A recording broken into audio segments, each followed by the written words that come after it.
Hello, lecture laners. Today, we'll be going through the 2022 Mathematics Advanced HSC paper. Hope you enjoy.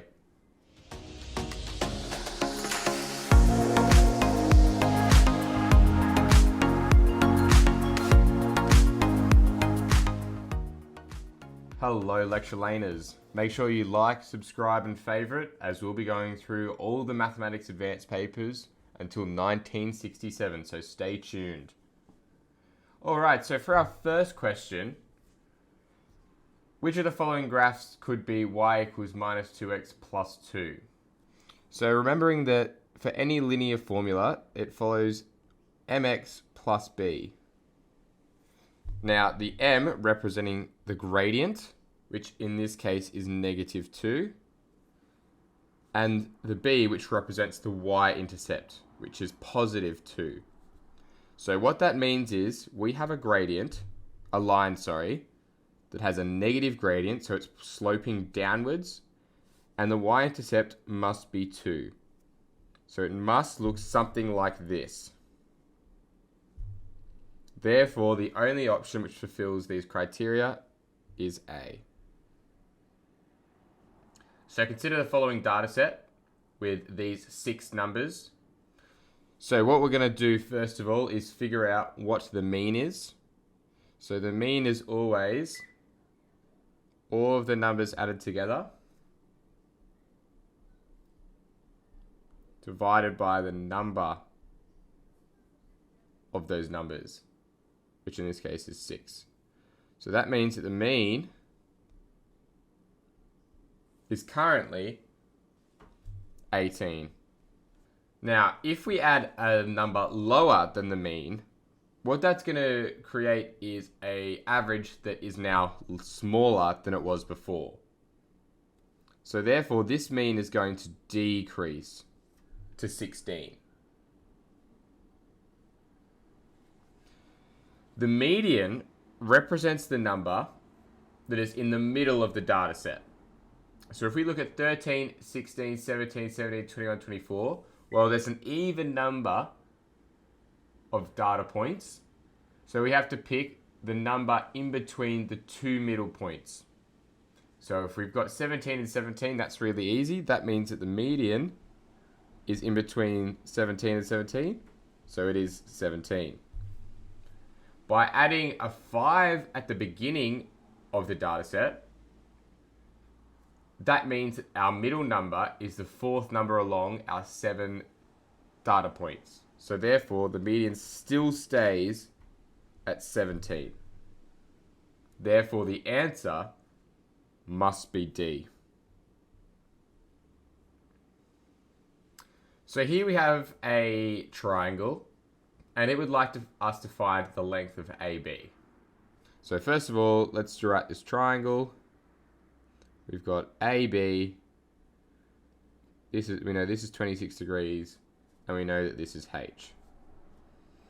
So remember that if our angle is here, theta, then H represents opposite, AB represents adjacent, and the slant will represent the hypotenuse. Now, remembering back to SOHCAHTOA,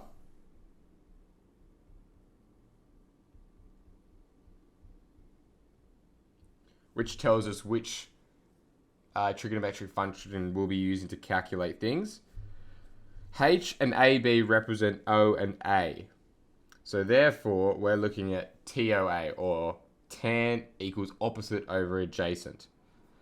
So if I put this into a formula, tan 26 will be equal to the opposite, which is H, over AB, which is the adjacent. By rearranging this, we're going to get AB to equal H on tan 26. However, this is not one of our options.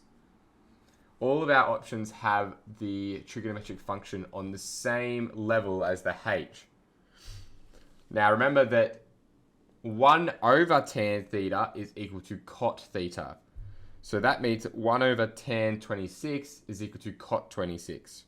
So this is going to be equal to h cot 26 degrees.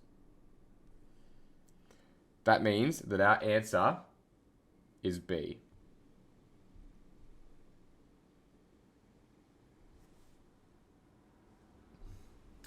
Which of the following is the range of the function x squared minus 1? Well, if we think about that, x squared is the graph of a parabola, and if we're subtracting 1, that means we've shifted it down 1. So our graph should look like this, with the intercept at minus 1.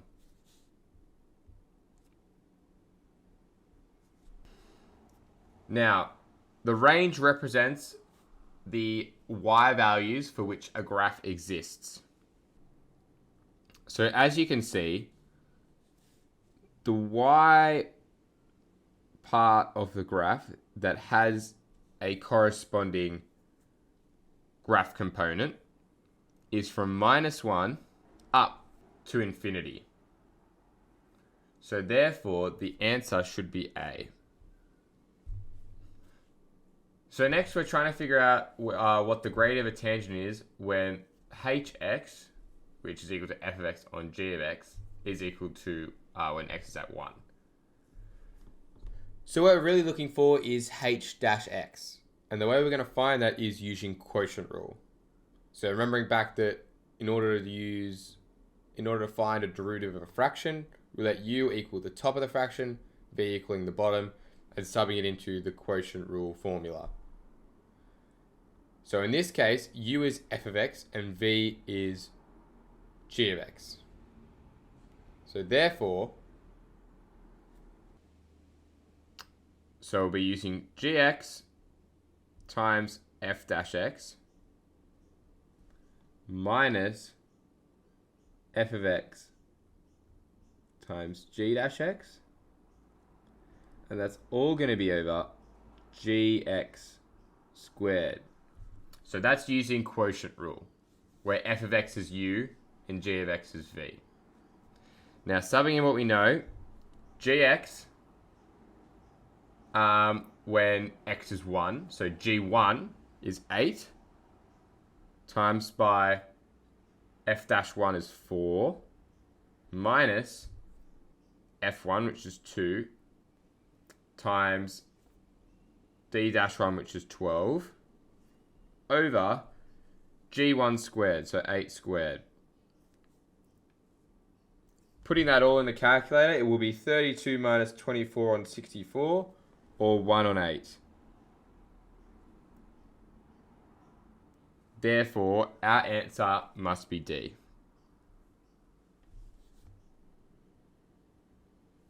For the next question, it's an integration question with 2x plus 1 squared on the bottom. So the first thing I'm going to do is let u equal 2x plus 1. If that's the case, that means that du equals 2 dx. So if I want to change the integral into u, 1 du is going to be equivalent to 2 dx. So the first thing I'm going to have to do is halve everything so that I can double the dx.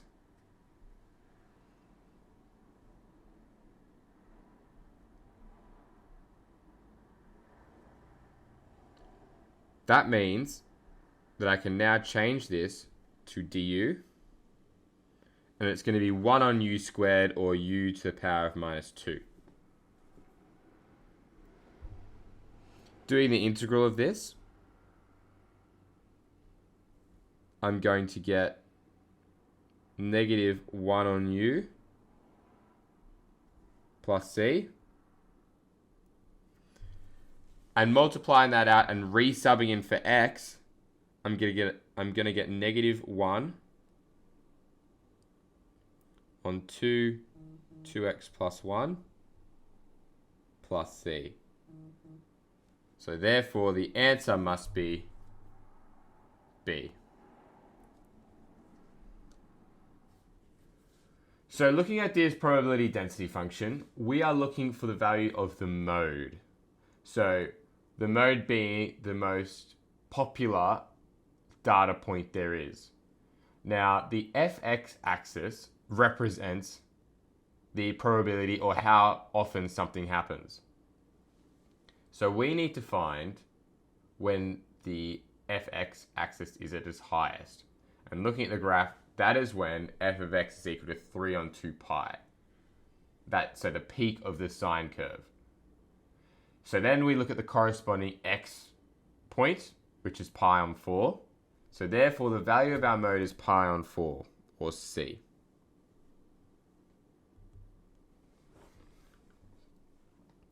So here we have an even function. We know that the area of the shaded region A is half, and the area of the shaded region B is 3 on 2. And it would like us to find the integral from 2 to minus 2 of this graph. So two things. First of all, this graph is even. So that means that the integral between minus 2 and 0 will be the same as 0 and 2, because it's a symmetrical image. So really we only need to find the integral from 0 to 2 and double it.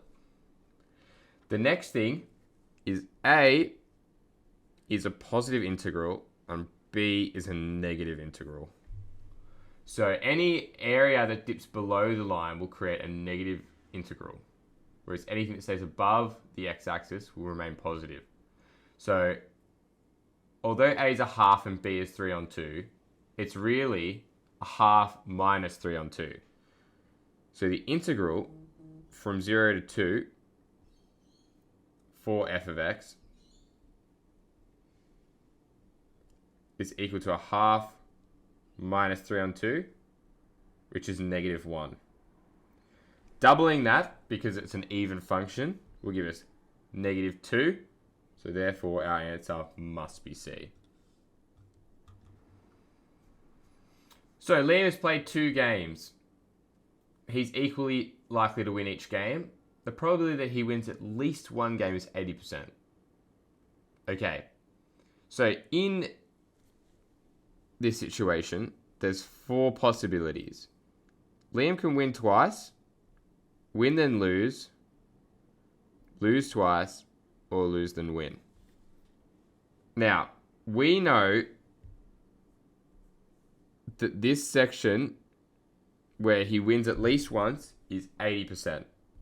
However, we need to focus on the times that he doesn't win at least one of these games, or basically the probability that he loses both of those games.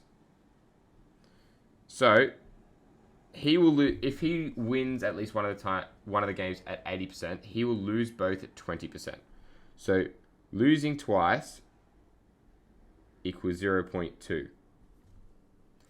That means we can calculate the probability that he loses once by square rooting 0.2.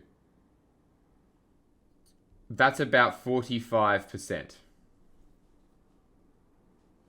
Now that means that the probability that he wins one game is about 55%.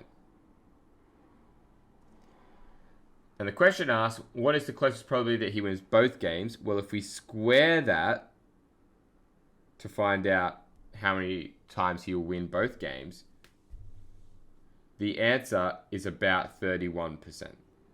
So therefore, our answer is A. For our last question, we have the graphs f of x and g of x. And we need to find which graph best represents g of f of x. So the first thing I always do is analyze the function that's in the middle of the other function. So in this case, f of x. So I can see as we go from left to right, it's going to start off big as a big number, go to 0, and go back to a big number. So it goes from large to 0, back to large. Now we need to apply this logic to our outside graph. So in this case, for g of x, which is a hyperbola,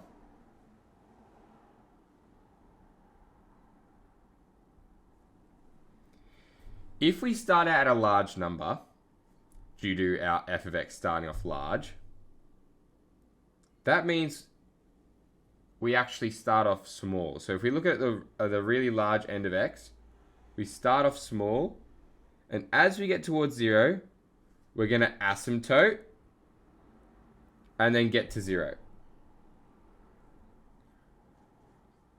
But then, remembering that our f of x graph then goes back to large, we're then going to rebound backwards to the asymptote. Oh, sorry, go very small again. So that means our graph must look something like this. So it starts small, asymptotes, then it'll go to 0, which it'll then rebound to go to an asymptote again, and then go very small.